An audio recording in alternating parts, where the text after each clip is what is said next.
വിദ്യാർത്ഥി പ്രക്ഷോഭം ആളിക്കത്തവേ നീറ്റ് പരീക്ഷ നടത്തിപ്പ് സംവിധാനം പുനഃപരിശോധിക്കാൻ കേന്ദ്ര സർക്കാർ. രാജ്യത്തെ പ്രമുഖ സർവകലാശാലകളിലെ 10 വിസിമാരെ ഉൾപ്പെടുത്തി വിദഗ്ധ സമിതി രൂപീകരിക്കാനാണ് തീരുമാനം. ശരത് ലാലാണ് വിവരങ്ങളുമായി ചേരുന്നത്. ശരത് ലാൽ, വലിയ പ്രതിഷേധവും പ്രക്ഷോഭവും നീറ്റ് പരീക്ഷ നടത്തിപ്പിനെതിരെ ഉയരുന്നു. രണ്ടാമത് വീണ്ടും ഈ ഒരു പരീക്ഷ നടത്തിയപ്പോൾ പോലും അവിടെയും ചില ക്രമക്കേടുകൾ ഉണ്ടാകുകയും പ്രശ്നങ്ങൾ ഉണ്ടാകുകയും ചെയ്തു. അപ്പോൾ എന്തായാലും ഒരു പുനഃപരിശോധന ആവശ്യമാണ്. അതിലിപ്പോൾ എന്താണ് കേന്ദ്ര സർക്കാരിന്റെ തീരുമാനം?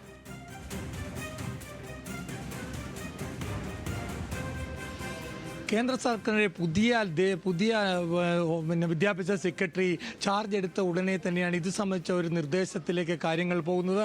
രാജ്യത്തെ മുഴുവൻ വിസിമാരെ, അത് പ്രധാനപ്പെട്ട സർവകലാശാല 10 വിസിമാരെ ഉൾക്കൊള്ളിച്ചുകൊണ്ട് ഒരു ഉന്നത സമിതി, വിദഗ്ധ സമിതി രൂപീകരിക്കുകയാണ്.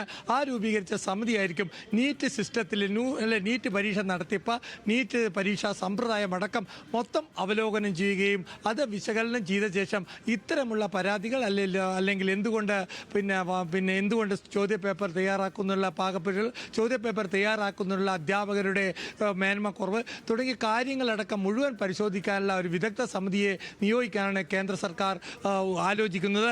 ഇതിനായി രാജ്യത്തെ 10 പ്രമുഖ സർവകലാശാലയുള്ള വിസിമാരെ തിരഞ്ഞെടുക്കും. ഇവരായിരിക്കും എത്രയും പെട്ടെന്ന്, അതായത് 14 ദിവസം കൊണ്ട് തന്നെ ഇത് സംബന്ധിച്ച വിദഗ്ധ സമിതി യോഗം കൂടാനുള്ള തീരുമാനത്തിലേക്കാണ് കാര്യങ്ങൾ പോകുന്നത്. ഇത് സംബന്ധിച്ച് അടിയന്തര നടപടി കൈക്കൊള്ളാൻ പ്രധാനമന്ത്രിയുടെ ഓഫീസ് തന്നെ കേന്ദ്ര വിദ്യാഭ്യാസ മന്ത്രാലയത്തിന് നിർദ്ദേശം നൽകിയിട്ടുണ്ട്. കാരണം വിദ്യാർത്ഥി പ്രക്ഷോഭത്തിൽ ഉപരി ഇതിലൊരു രാഷ്ട്രീയ കൂടിയുണ്ട്. DMK നീറ്റ് പരീക്ഷ ഉപേക്ഷിക്കണം, നീറ്റ് സമ്പ്രദായത്തിൽ മാറ്റം വരുത്തണമെന്ന് DMK ആവശ്യപ്പെട്ടിട്ടുണ്ട്. അത്തരത്തിലൊരു ആവശ്യം കേന്ദ്ര സർക്കാർ അംഗീകരിക്കുകയാണെങ്കിൽ DMK ആ പേരിൽ തന്നെ DMK NDAയിലേക്ക് വരുമെന്നൊരു പ്രതീക്ഷയും കൂടി സർക്കാരിനുണ്ട്.